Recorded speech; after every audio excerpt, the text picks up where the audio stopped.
Hi, this is Bhairavi Shah, and we come to our next card, which is dog. And of course, my introduction is already given to you. And if you want card reading, you can contact me. I do take limited candidates, limited clients for boundaries of my energies and my work. So, right now we are studying Lenormand. The basics of it, I would like you to have a pen and paper handy wherein you can write down some number of basic keywords about a card.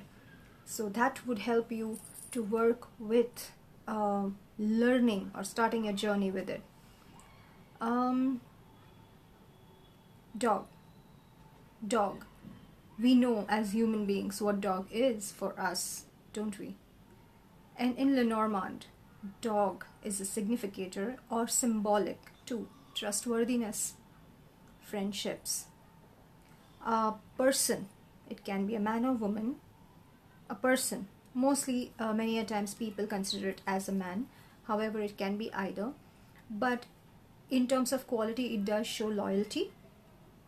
It sometimes is giving you a signal about something or a person or an event.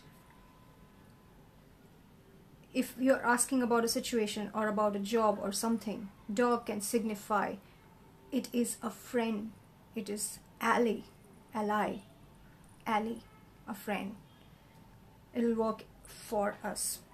However, in regards to job, the fox is also a good one. That's a smart employee. That's an employee who would be a very sensible employee. However, this is not about fox. So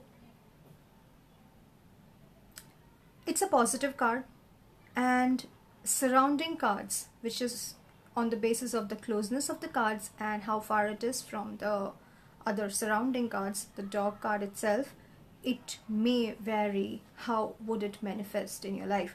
However, it signifies loyalty, friendship, trustworthiness.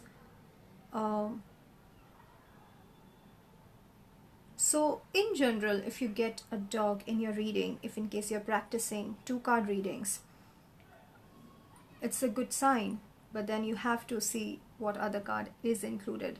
So for now, this information, I think I'd keep it very short and very basic meanings. See you in the next card. Bye.